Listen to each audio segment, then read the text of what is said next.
Have you ever wondered what it really takes to make Agile work? Well, at the Global Agile Summit, we're bringing you real-life, first-person stories of Agile succeeding out there in the real world that will inspire you to take action. Whether you're a leader, a product innovator, a developer, you'll hear practical insights from those who've done it. They'll be telling their own stories from the stage. I'll tell you more about this at the end of this episode, so stay back and listen to the full detailed description of what we have in store for you at the Global Agile Summit. But if you can't wait, you can go right now to globalagilesummit.com and check out our full schedule. For now, on to the episode, but I'll see you at the end of this episode with more details on the Global Agile Summit. Talk to you soon. Hello, everybody. Welcome to one more week of the Scrum Master Toolbox podcast. And this week, joining us from Serbia is Marina Lazovic. Hey, Marina. Welcome to the show. Hi, Oscar. Welcome. Thank you for having me here. And thanks for the nice welcome. Absolutely. And it's a great pleasure to have you here. So for all of you to know a little bit about Marina, she's a Scrum Master and Kanban trainer from Belgrade in Serbia with nearly a decade in the IT industry. Though not from a technical background, she is passionate about helping development teams and organizations improve their processes, build great products using Agile. She thrives on driving efficiency and fostering collaboration. So, Marina, that was a short intro. Tell us a little bit more about yourself and how did you end up becoming a Scrum Master? Yeah, well, it's a long story with a long and steep learning curve. I started with, like you mentioned, like I don't have an education in tech, and I started by not really by chance, but I worked for a long time in marketing in a large corporation, and at some point got really like tired of that big machinery and started looking for some different opportunities and how to transition to something that's like was maybe more interesting and more suitable for me. So I went through digital marketing, content creation, social media, content management, websites, and all of that, and somehow ended up in a small digital agency that was building small websites for small businesses all over the world with like a bunch of developers, designers, a long list of small clients, very hectic process. I started there like a coordination, doing some content management, coordinating with clients, and somehow slowly transitioned to a kind of project management role that wasn't really maybe structured process-wise or clearly defined. It was all new to me. I was really learning what can be done there and how to make it work.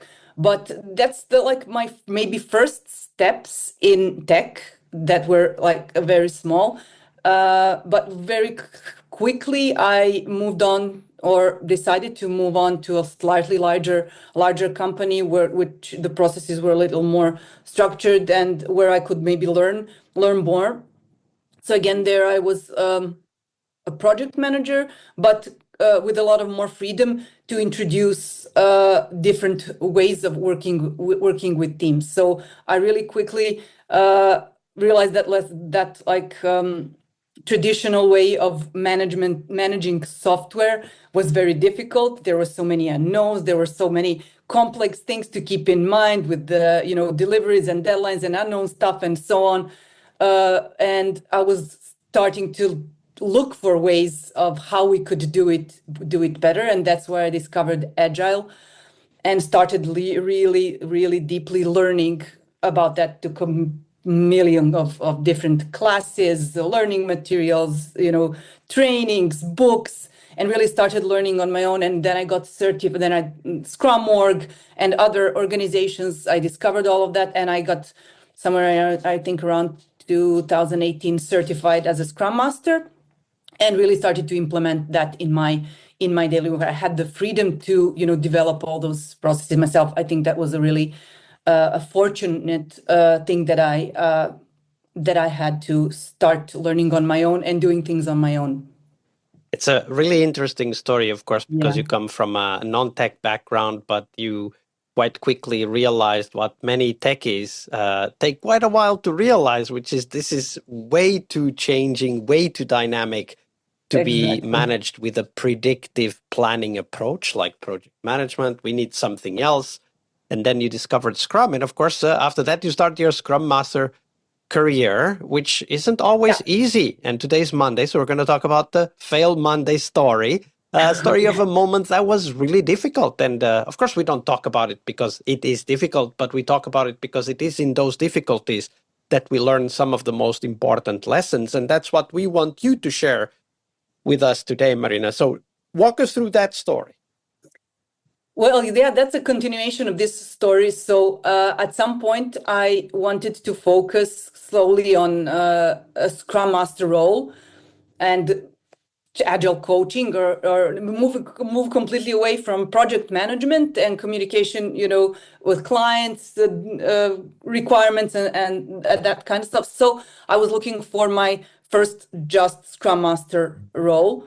And that's my big difficulty, my big, I don't know, I want to say failure, because I learned a lot from there, but and use that knowledge for my future roles in other companies. But what happened there? So that was my first Scrum Master role, as only the Scrum Master, and the company was also completely new to Agile, and I was the first ever Scrum Master to join that company. So everything was the first. So my first role as a focused Scrum Master and the first Scrum Master. So it was a disaster, I can say, because The perfect no one, storm. there was, yeah, complete storm, because no one was really prepared for me. The teams were not prepared.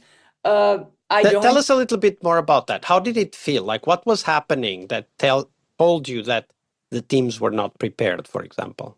Well, I joined the first day. I had like a brief meeting with some management. They told me, okay, now you're going to join this team, and so on. So they have a daily at, I don't know, 10 o'clock, 10:30, I think, something like that was. And you're going to join and meet the team.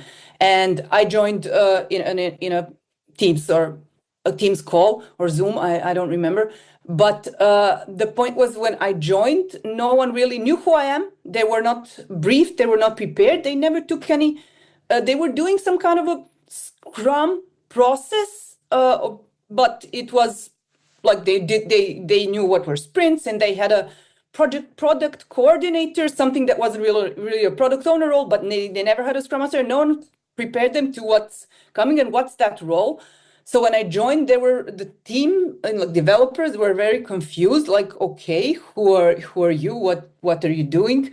And they didn't know what to expect, or they expected me to be, when they were doing their daily scrums in like, or talking in an order, in a specific order, in a circle. And then they came to me and said, okay, your turn. So what did you do today? Like, what's your update? So it was funny but scary at the same time, because it took me really a long time to start from zero, to start from scratch, teaching, coaching, explaining, what is my role. And I don't think the company or the management was even exactly sure, what they wanted out of a Scrum Master, because it was first time. They were just having this idea, yeah, we want to hire a Scrum Master because it's popular, or all the other companies do it, and we want to be agile or whatever. So it was really tough. I felt the whole time there like it was in a constant battle, me against everyone else, trying to prove myself, trying to justify why I'm there, what I'm doing, what's my role. It was a lot. It was very difficult. So So I when you think about that story, there's people out there listening to us that are maybe in the beginning of their Scrum Master career, but at least joining a new team that maybe doesn't know Scrum very well. That's also something common. But what advice, what can you take from that experience to share with the world out there that is perhaps going through a similar situation as you Mhm. did at that time? Well, patience, and cool, calm. Take it calm. And don't take things personally. For me, it was very difficult at the beginning not to take things personally and not to be, sometimes feel very bad or sad or I get defensive. So don't take things personally. Just keep cool and calm, and don't think that someone has anything personal against you. Just people, when they are faced with unknowns, they are often also defensive. So they try to keep, changes are very hard. And this is something that I learned throughout the years.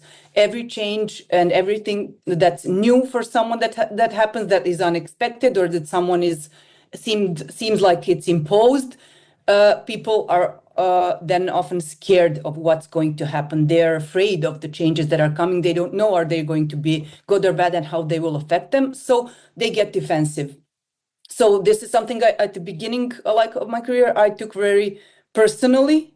I got also angry, and sometimes I couldn't really hold my feelings. I really, of course, tried not ever to get engaged in arguments or, make big conflicts, but I ended a lot of times after work feeling very, very stressed.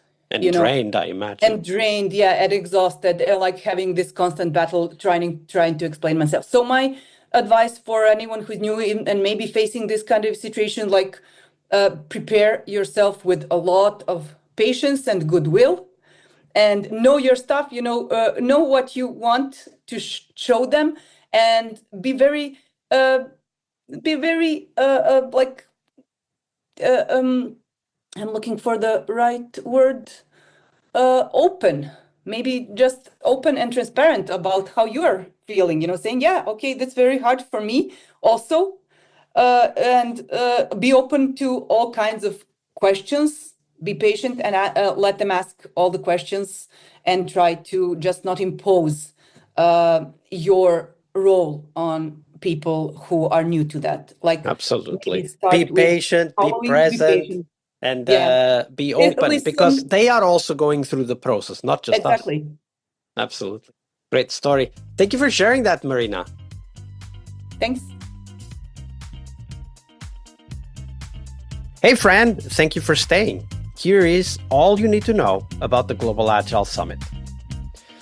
If you've ever suffered or know people who are suffering from Agile fatigue, this event is for you. Agile fatigue is that feeling that settles in when we can't really see a light at the end of the tunnel. We get discouraged, especially when conversations revolve around the same old frameworks, the same old buzzwords and theories. We don't feel that energy anymore. Well, the Global Agile Summit is a different kind of event. We're bringing you real-life first-person stories of Agile succeeding out there in the real world that will inspire you to take action and transform the way you work. The Global Agile Summit will happen in Tallinn, Estonia, May 18th, that's the workshop day, and then 19th and 20th, the conference day. And Tallinn, Estonia is one of the most innovative tech hubs in Europe. The Global Agile Summit is hosted together with Latitude 59, which is kind of a citywide celebration of software startups and groundbreaking ideas. And we'll have a shared ticket for you to attend those events as well. So who will be speaking? Well, we've got an incredible lineup of thought leaders in software and Agile. For example, Clinton Keith, the person who literally wrote the book on game development with Scrum, and is busy bringing Agile to the world of game development. You must check his session. The very famous and well-known Jürgen Apelo, author of Management 3.0, will be talking and exploring about AI's impact on leadership. We also have Gojko Adzic, who's taking an unconventional look at the product growth with his lizard optimization keynote. Other speakers include, for example, Sven Dietz, who's challenging everything we know about software development by literally ditching contracts and estimates. Can you imagine? His teams deliver software before their competitors are even done with the contract negotiation. How agile is that? But there's more. We'll cover engineering practices in our developer track with talks on, for example, AI-assisted test-driven development, developing products in minutes with a different approach to how we develop, configure, deploy platforms, and much more. We also have a product track where we cover cutting-edge ideas around product discovery, delighting customers with product delight frameworks. We'll have a talk about that. And we also have an Agile business track where we will talk about, for example, open strategy, a very agile approach to managing organizations and delivering software faster to clients, faster than you can even write a contract. Literally, I mean, I already told you about Sven Ditz's story. It's amazing. It definitely is a must-see. I'm sure you'll be inspired and get a lot of ideas for your own software projects and software delivery.